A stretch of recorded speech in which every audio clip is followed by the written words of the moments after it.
பிரைசரால் கர்த்தருக்கு சோத்திரம். கொம்பு உயர்த்தப்படும். ஆமீன். கர்த்தர் நம்ம கொம்பை உயர்த்துகிறார், தலையை உயர்த்துகிறார். தள்ளப்பட்டுக்கள் மூளைக்கு தலைக்கல்லேற்ற வார்த்தை பிரகாரமாக கர்த்தர் உங்கள் கொம்பை எங்கள் கொம்பை உயர்த்துகிறாருங்க. காண்டாமிருத்து கொடுத்து பெண்ணை கொடுத்து காண்டாமிருத்து கொம்பை போல உயர்த்துவார். நீதிமான் கொம்பு உயர்த்தப்படும். அருமையான சொன்னோம் இல்லையா?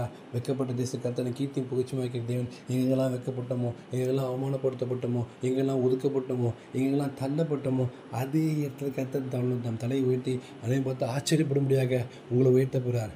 மலை மேல பட்டணமாய் மாற்றப் போகிறார். சங்கீதம் 112 வசனங்கள் வருதுங்க. அது தியானிச்சோம்னா ரொம்ப அருமையாக இருக்கும். ஹல்லேலூயா. கர்த்தருக்கு பயந்தோடைய கட்டளைகளின் பிரியமாக இருக்க மனுஷன் பாக்கியவான்.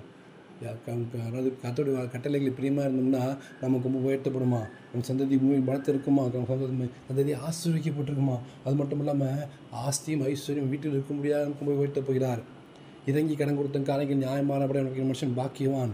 செம்மையான இறுதியும் உள்ளவர்களுக்கு இருளை விடிச்சு உதிக்கும். அவன் இரக்கமானவருக்கு நீதியும் உள்ளவன். கர்த்தர் நம்ம இருதயத்தை உறுதியாய் மாற்றுகிறார். கடைசியாக பார்த்தோம்னா வாரி இறைத்தான், ஏழை கொடுத்தான், அவனுடைய நீதி என்றென்றைக்கு நிற்கும். உங்கள் நீதி என்றைக்கு நிற்கும்படியாக உங்கள் கொம்பை என் கொம்பை கருத்து உயர்த்தப்படுறார். அது மட்டும் இல்லாமல் அவருடைய கொம்பு மகிமையாய் உயர்த்தப்படும். கர்த்தருடைய மகிமைக்கென்று, கர்த்தருடைய மாட்சிமைக்கென்று, கர்த்தருடைய நாமம் பிரஸ்தாபப்படும்படியாக கர்த்தர் உங்கள் மூலியமாக ஏன் மூலியமாக கர்த்தர் நாமம் மகிமைப்படும்படியாக கர்த்தர் உயர்த்த போகிறார். அனைவரும் பார்த்து ஆச்சரியப்படும்படியாக இவங்களுக்காக அந்த அதிசயம், இவங்களுக்காக அந்த அற்புதம், இவங்களுக்காக அந்த அபிஷேகம் அப்படின்னு சொல்லி எல்லாரும் பார்த்து ஆச்சரியப்படும்படியாக கர்த்தர் உங்கள் கொம்பு என் கொம்பு இன்னைக்கு உயர்த்த போகிறார். உபாகம் 28 ஒரு அருமையான வசனம் இருக்குதுங்களா? இப்பொழுது கர்த்தருடைய நாமம் இவனுக்கு தரிக்கப்பட்டது, பூமி ஜனங்கள்லாம் கண்டு அவனுக்கு பயப்படுவார்கள். கர்த்தருடைய நாமம் தரிக்கப்பட்டவர்களா? பூமி ஜனங்கள்லாம் கண்டு பயப்படுத்தக்கான அபிஷேகத்தை கர்த்தர் உங்களுக்கு எனக்கு தரப்படுறாருங்க. பிசாசுகள் நடுங்கும்படியாக, பில்லி சுனிய வல்லமையில் முறியடிக்க முடியாக, அநேகருக்கு ஆசீர்வாதமாக இருக்க முடியாக உங்களை என்னை கர்த்தர் உயர்த்த போகிறார். மலை மேல் உள்ள பட்டணமை மாற்றப் போகிறார். கர்த்தாவை என்னை ஆசீர்வதிங்க. இந்த வசனத்தின் பிரகாரமாக சங்கீதம் 112 உள்ள அதிக வசனத்துக்கு எல்லா வாக்குத்தத்தின் பிரகாரமாக என்னை ஆசீர்வதிங்கப்பா.